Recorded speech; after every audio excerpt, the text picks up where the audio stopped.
So for episode 1 of restoring my 1968 Firebird, I'm going to be removing the floor pans.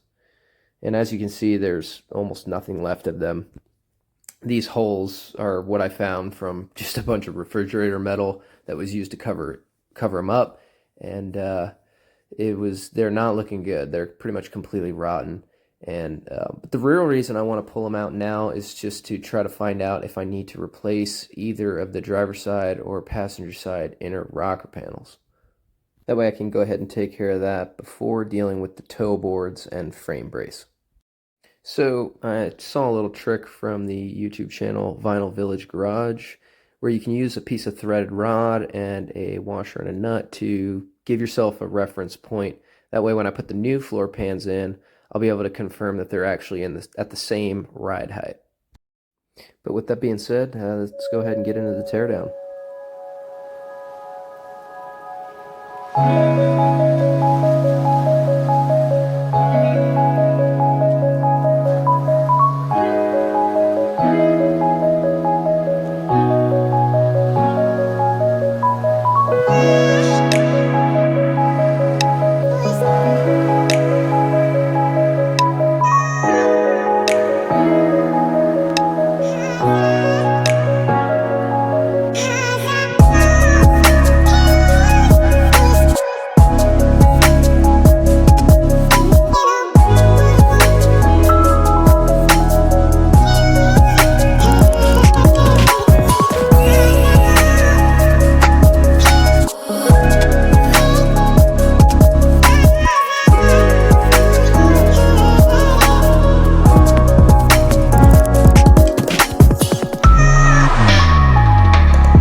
scream so loud. We are living in this cruel world, broken but strong, gotta move on. You're not a bakery. So after recording this video, I realized how terrible it looks sped up with my shop lighting. So I'm definitely gonna have to get some better lighting set up. That way it doesn't look so terrible.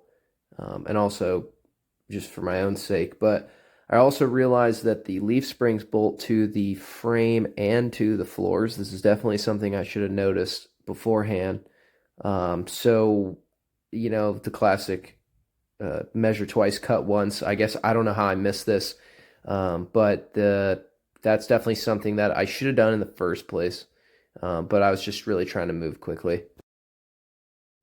Then the second thing that I mistakenly rushed was using impact tools on old rusty frame bolts. I pretty much I instantly broke some of them and couldn't get them out, so that's why you see me cutting in here and doing extra work to get a wrench onto the backside of these frame bolts so that way I could get them out, drop the leaf springs, and get the rear end out.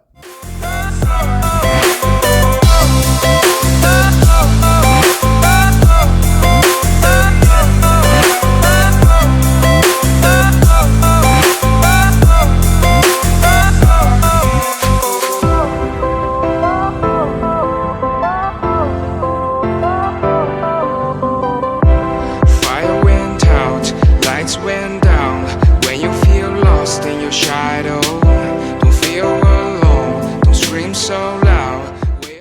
This is just another angle of the backside of one of those leaf spring frame bolts that I stripped using an impact. Obviously made sure not to make the same mistake on the other side. Find the real gold, I'll fulfill what I started.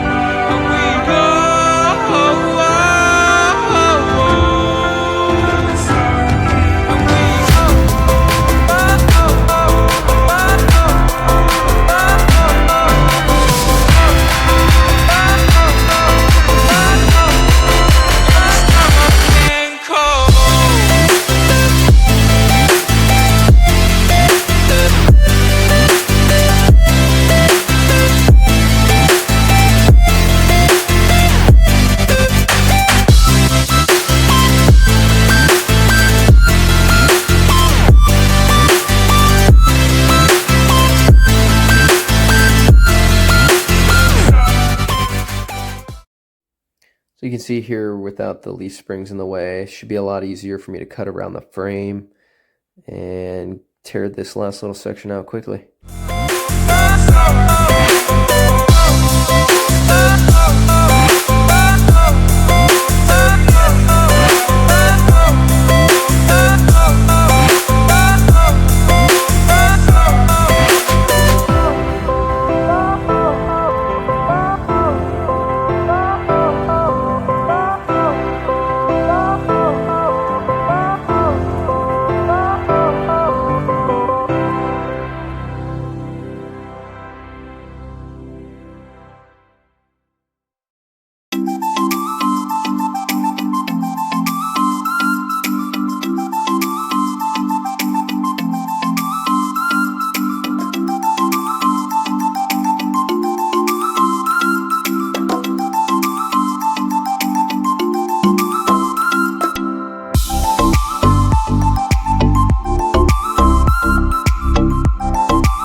this portion of the project took me about probably 2 afternoons to complete, and I'm still not really done. But I've at least got enough done to where for what I wanted to, include in the video. You can still see there's some pieces of the floor pan here that I just wasn't able to get off yet. The Some of the spot welds are pretty tough, and I'll probably just end up drilling them out and make it easier. And I left a little metal here on the back side. That way, just for fitment reasons, whenever I get around to putting the new floor pans in. But mostly, I wanted to be able to see these inner rockers for their entirety. But that way, if I needed to replace them, I would know now. I could go ahead and order the parts. But I might just go ahead and replace just this small section up here in the front. Up next is going to be obviously these toe boards and frame braces. They are pretty bad, but the rockers would have to be done first. So that's why I wanted to go ahead and just get the floors taken out completely, so I could just go ahead and plan around that. But for this video, that's really what I wanted to get done. If you stayed around and watched this far, then leave a like or subscribe if you want to see the rest of the process of this car as I go along and do this for the first time. Thanks.